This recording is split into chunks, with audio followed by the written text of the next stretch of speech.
सणासुद आली की घरातले कामं पण वाढतातच. नमस्कार मंडळी, स्वागत आहे सर्वांचं आपल्या नवीन एका व्लॉगमध्ये.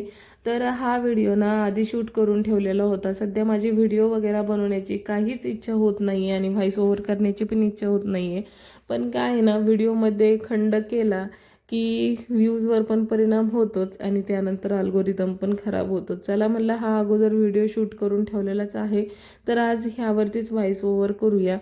तर मी नागपंचमीचा माझा व्हिडिओ बघितला असेल तुम्ही, तर त्यामध्ये मी म्हणतच होते की मला असं बेचैन वेगळंच असं होत आहे, अजिबात करमत नाही, असं काहीतरी घडणार असं वाटत आहे. आणि खरंच एवढी भयंकर घटना घडेल असं तर मला अजिबात वाटलं नव्हतं. माझं माहेर आहे छत्रपती संभाजीनगर आणि तिथे सध्या एक गोष्ट खूप व्हायरल होत आहे, तुम्ही पण बघितलीच असेल न्यूज चॅनलवरती, की एक कुटुंब पूर्ण डोंगरावरनं पडून संपलं आहे. तर तेच माझ्या मैत्रिणीचीच बहीण होती आणि ज्यावेळेस ही न्यूज कळली ना, एवढं वाईट वाटलं ना, आणि तेव्हापासून अजिबात करमत नाही आहे, कशातच मन लागत नाही आहे. कारण ताईला खूप जवळून ओळखते, मैत्रिणीमुळे तिच्याबद्दल सगळ्या गोष्टी माहिती होत्या आणि त्यामुळे जरा जास्तच वाईट वाटत आहे. आणि आयफोनमुळे तर ही गोष्ट झालेलीच नाही आहे, कारण कुणालकडे ऑलरेडी आयफोन होता, त्यामुळे जे लोक पसरवत आहे ना, आयफोन घरच्यांनी दिला नाही, आयफोनचे EMI थकलेले होते, त्यामुळे त्यांनी हे सगळं केलं. पण त्यांची परिस्थिती ही चांगली होती आणि EMI थकणे ह्याचा काही विषयच नव्हता. फक्त आईवडिलांचे होणारे वाद, आणि म्हणजे ह्या वादातनं मुलांवरती काय वाईट परिणाम होतात ना, हे आपल्याला यातनं दिसून येतं.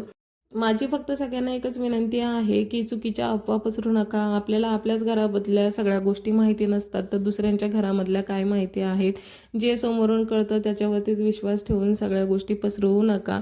कारण ते कुटुंब जरी गेलं असेल तर त्याच्यामागे त्यांचे आईवडील आहेत, बहिणी आहेत, सासरच्या मंडळी आहेत. त्यांना काय वाटत असेल या गोष्टींचं ज्यावेळेस ते सोशल मीडियावरती हे सगळे व्हिडिओ बघतील. त्यामुळे फक्त एवढीच विनंती आहे की हे सगळं थांबवा.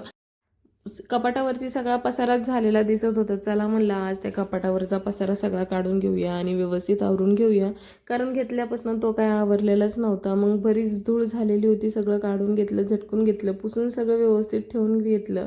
आता तुम्हाला ती फ्रेम दिसली असेल ना, तर ती माझ्या नणंदबाईंनी आमच्या घरभरणीला दिलेली. आहोंच्या किती मागे लागले आहे की ती फ्रेम लावून ठेवा, पण ते काही मनावरच घेत नाही. आता मलाच ती लावून घ्यावं लागणार.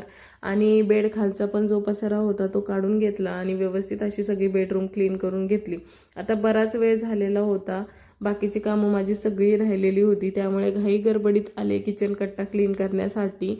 आणि ते म्हणतात ना, अति घाई काम वाढून जाई, तर तसंच काहीतरी माझ्यासोबत झालेलं आहे. इथे ना सगळं म्हणजे कडी सांडून गेलेली आणि माझं काम आणखीन वाढलं. मग लगेच ते झालेला पसारा आवरून घेतला, किचन कट्टा क्लीन करायला घेतलेला, कारण स्वयंपाक झाला आणि त्यानंतर आहो गेले, घर वगैरे झाडले आणि मी ह्या बेडरूमच्या क्लिनिंगच्या मागेच राहिलेले. मग माझे हे बाकीचे कामं राहूनच गेलेले होते. किचन कट्टा व्यवस्थित असा साबणाने घासून घेतला, टाईल्स पण व्यवस्थित घासल्या आणि त्यानंतर पाणी टाकून स्वच्छ करून घेतलं वायपरने आणि नंतर कोरड्या कपड्याने स्वच्छ असं करून घेतलं. ह्या सगळ्या गोष्टी केल्याशिवाय आपल्या बायकांना काही चैनच पडत नाही. ते सगळं झालं आणि त्यानंतर आता मला भांडी घासायची होती, तर भांडी तर आपली वाट बघतच असतात. ते म्हणतात ना, बायकाच्या पाचवीलाच भांडे पुंजलेले आहेत. कुठे जरी गेलं ना तर हे कामं आपल्याला करावीच लागतात.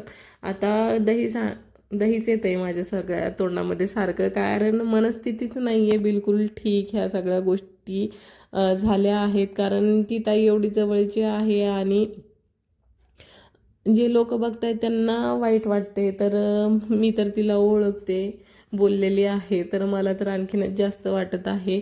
त्यामुळे माझं व्हॉइस ओव्हर करण्यामध्ये पण अजिबात मन लागत नाही आहे. सारखं मी बोलते एक आणि माझं लक्ष जाते वेगळीकडेच, असंच होतं आहे. हे सगळं खरंच व्हायला नको होतं, पण ते झालं आहे आणि ते पचवणं खूप अवघड आहे. आता त्या फॅमिलीवर सध्या काय वेळ आहे आणि ते कसे त्या त्रासात न जात आहे त्यांनाच माहिती. कारण एकाच कुटुंबातले 3 व्यक्ती एका वेळेला जाणं म्हणजे खूप मोठी गोष्ट आहे आणि खूप मोठा हा धक्का आहे. तो पचवणं खरंच खूप अवघड आहे.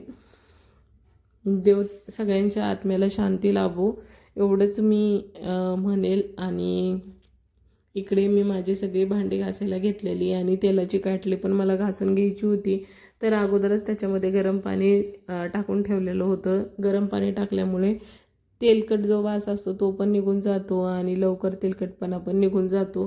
त्यानंतर सगळी भांडी घासून घेतली. किचन कट्टा पण क्लीन करूनच घेतलेला होता. आता सिंकमधलं पाणी जाईपर्यंत म्हणलं नळं पण स्वच्छ करून घेऊया, कारण आपल्या नळाला सारखा हात लागत असतो आणि त्याला घाण लागलेली असते. त्यामुळे जोपर्यंत ते पण क्लीन करत नाही ना तोपर्यंत आपला किचन कट्टा हा पूर्ण क्लीन झाला आहे असं अजिबात वाटत नाही. त्यामुळे सगळ्या गोष्टी क्लीन केल्या. जाळीमध्ये जो कचरा साचला होता ना तो देखील फेकून दिला आणि सगळं सिंक असं व्यवस्थित क्लीन करून घेतलं. सिंक व्यवस्थित असं घासून घेतलं. आता सगळं काम झाल्यानंतर मी काय करत असते ना, पाणी गरम करून घेते आणि त्याच्यामध्ये मीठ टाकते आणि ह्या घासण्या थोडा 15 ते 20 मिनटं भिजत ठेवते. त्यानंतर पिळून घेते आणि वाळत घालते. याने काय होतं, आपल्या घासण्या ह्या व्यवस्थित राहतात आणि त्याच्यात जी घाण अटकलेली असते ना ती निघून जाते. जी बरोबर जंतू वगैरे काही असतील तर ते देखील गरम पाण्यामध्ये मीठ टाकल्यामुळे मरून जातात आणि घासण्या या हायजीन राहतात. भेटूया उद्याच्या व्लॉग.